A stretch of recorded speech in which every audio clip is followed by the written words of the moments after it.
TCS s'est montré assez dynamique à travers ses multiples mises à jour, soit par le biais de tierces parties directement liées au développement de nouveaux modules, que ce soit par ses nouveaux ajouts au sein même de DCS. Bien des personnes réalisent du contenu de qualité sur des nouveaux modules. Autant l'information et les démonstrations sur ces modules nous sont des plus complets et agréables, qu'autant le contenu sur l'évolution au sein même de DCS reste assez discret. Faire voler un nouvel appareil reste un vrai plaisir, mais de pouvoir le faire évoluer dans un monde cohérent devient aussi important. Comme dit précédemment, beaucoup de nouveaux ajouts, mais aussi beaucoup de nouveaux bugs. Faire le point sur le positif et le négatif, d'exploiter et de commenter les nouveaux ajouts, traquer et de contourner les bugs sera le but de cette vidéo. Bonjour à tous, moi c'est Alias et mon truc c'est l'éditeur de mission. Pour la présentation de ces nouveaux ajouts dans l'éditeur de mission, je vais travailler avec la 2.0. Pour quelle raison? Car beaucoup d'incrémentation dans l'éditeur fonctionnent sur la 2.0 mais ne fonctionnent pas sur la 1.5. À croire que DCS développe, Eagle Dynamics développe leurs nouveaux ajouts sur la 2.0, ils la testent sur la 2.0 et sont automatiquement incrémentés aussi dans la 1.5, mais avec aucun test. Par exemple, dernièrement, j'ai fait une vidéo sur comment gérer l'embarquement, le débarquement des troupes avec des hélicoptères. Ça ne fonctionne plus sur la 1.5. Par contre, sur la 2.0, ça fonctionne. Il y a des nouveaux ajouts qui ont été mis aussi sur l'éditeur. Ça fonctionne sur la 2.0, mais ne fonctionne pas sur la 1.5. J'ai contacté les services techniques d'Eagle Dynamics pour leur poser la question. Ils m'ont quand même répondu que certains bugs étaient connus, qu'ils étaient en instance pour les résoudre, mais que d'autres leur posaient pas mal de problèmes par rapport à des ajouts qui ont été mis sur la 2.0 qui ne figurent pas sur la 1.5. Enfin bref, ils m'ont bien fait comprendre que ça prendra du temps. Donc une seule chose à faire, c'est espérer que la map Caucase passe sur la 2.0 ou bien la 2.5 assez prochainement, de façon à pouvoir exploiter complètement tous ces nouveaux ajouts. Alors nous voici directement dans l'éditeur. Je vais vous faire le tour des principaux ajouts qui sont apparus dernièrement dans l'éditeur. Il y en a à peu près 3 ou 4, mais je vais vraiment faire le tour des 3 plus importants.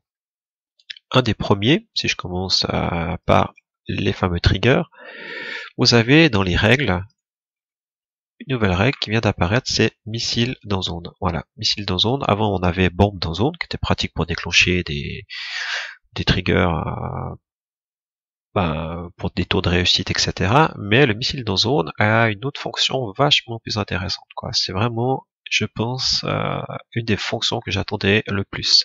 Missile dans la zone. Pour vous expliquer qu'est-ce que ça veut dire et pourquoi on pourrait l'utiliser, je vous ferai une petite démo après, peut-être à travers un nouveau tutoriel. C'est qu'on peut changer les règles d'engagement des appareils à un départ de missile, bien sûr, et non pas seulement à si on franchit une frontière, etc. Donc ça veut dire que les appareils seront beaucoup plus réactifs dès le départ d'un missile. Si je vous fais juste une toute petite explication, si vous avez un appareil allié ici, d'accord, si vous avez un appareil ennemi, je vais mettre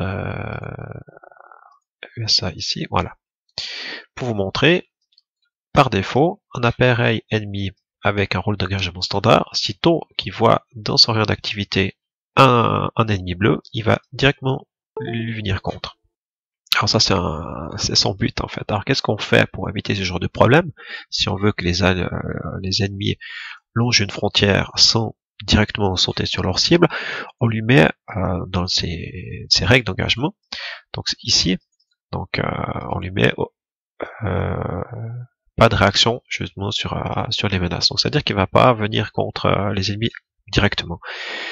On pouvait changer cette règle d'engagement soit par un appareil allié qui franchit une frontière à l'aide d'un trigger de zone. Hein. Je vous prends un petit trigger de zone que je vais mettre ici un petit peu plus grand. Je vais mettre à 30 000. Hop. Voilà, par exemple. Je peux très bien dire que sitôt qu'un appareil bleu rentre de ces zones, ça va changer la règle d'engagement de cet appareil et il va devenir agressif. Mais la plupart du temps, c'est que si je suis là avec mon appareil et que je tire un missile sur mon unité rouge, le changement de réaction peut se faire seulement soit une fois que le missile aura touché l'appareil, qui peut changer l'état des autres appareils, ou bien par le fait que mon appareil va franchir la frontière. Donc maintenant avec ce départ missile, je peux directement, une fois que mon missile part, il rentre dans cette zone-là, mon appareil deviendra agressif, et pas seulement cet appareil, hein, aussi si vous en avez plusieurs, hein, c'est ça qui est intéressant, si vous avez plusieurs appareils ici, ils vont aussi directement réagir. Je vous ferai une petite vidéo par rapport à ça, comment est-ce qu'on déclenchera ce nouveau trigger. Un deuxième ajout aussi, hyper important, vachement important et vachement agréable, c'est des fonctions, directement des tâches directement liées au véhicule, que je vais vous faire aussi une démo par la suite. Cette nouvelle tâche, c'est, je vais la montrer dans les règles des options, c'est aller au point de navigation suivant. Alors ça, c'est vachement utile si vous voulez que les véhicules se précipitent directement sur tel et tel waypoint au lieu de suivre un chemin standard. J'ai fait une vidéo aussi avec en travaillant avec des modèles pour essayer de faire une réactivité sur les appareils, mais c'était assez compliqué quand même de le faire. Avec ce type de tâches, vous verrez qu'on peut faire vraiment des choses sympas. Donc je ferai aussi une vidéo sur comment interagir avec la réaction des unités terrestres par rapport à ça.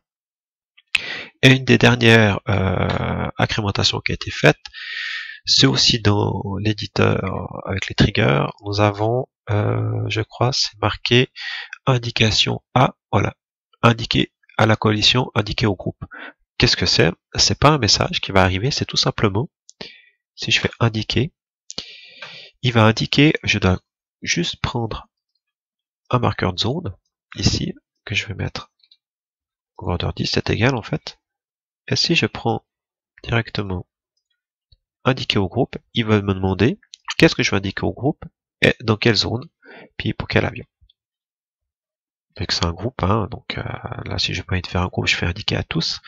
Indiquer à tous, donc vous avez directement l'avion qui part, donc c'est-à-dire que tout le monde verra l'information, et vous aurez directement in-game, sur la map, vous aurez directement un point qui va apparaître avec une information, par exemple un objectif secondaire, etc. Voilà.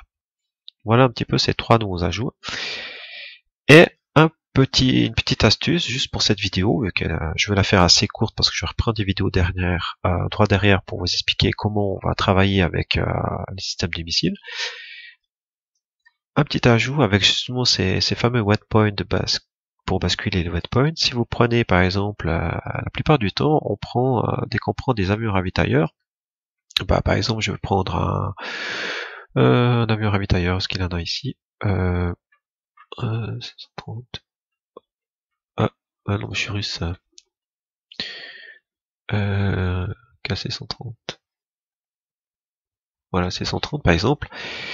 Voilà, je vais vous montrer un petit détail dessus. Hop, j'enlève tous mes avions dessus.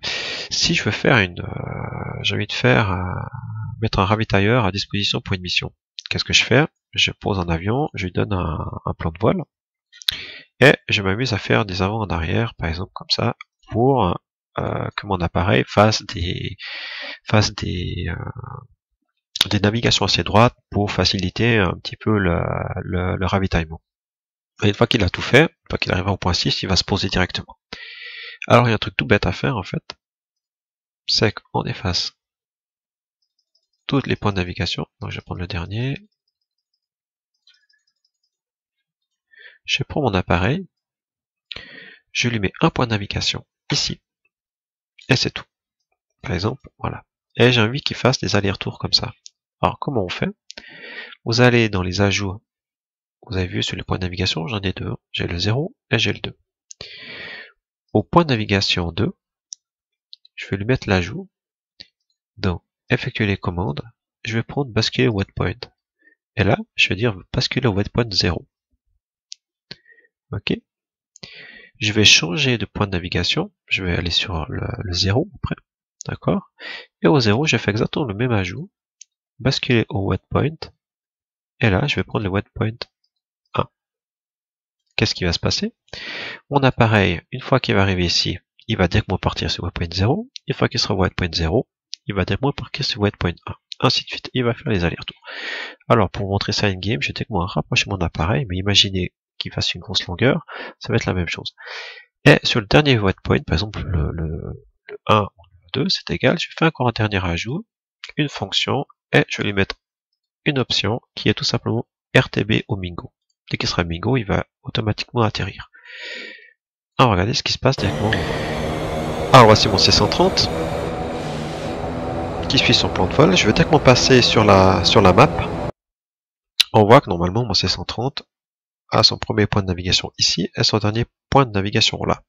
Qu'est-ce qui va se passer maintenant si j'accélère un tout petit peu la vidéo? Alors, je vais mettre à 80. Vous avez vu, il revient en arrière, il revient à ce point 0, hop, il repart dans l'autre sens, ainsi de suite. Et il va faire ça pendant toute la durée de la mission jusqu'à ce qu'il soit bingo. Et une fois qu'il sera bingo, il va tout simplement aller se poser. Ben voilà comment on fait une petite cape sans se prendre la tête. Au lieu de mettre 25 000 points de navigation, vous en mettez un et c'est réglé. De retour à l'addition, je vais, pour la prochaine vidéo, vous montrer comment on va interagir avec justement les unités terrestres pour les faire évoluer en fonction des menaces qui l'entourent. Donc ce sera des petites missions avec 2-3 petites fonctions bien sympas et vous verrez leur utilité pour justement toujours augmenter un petit peu le réalisme au sein des vidéos. Voilà. Si vous avez apprécié cette vidéo, j'espère que je vous retrouverai dans la prochaine. En tout cas, je vous souhaite un bon vol et à bientôt. C'était Alias. Bye bye.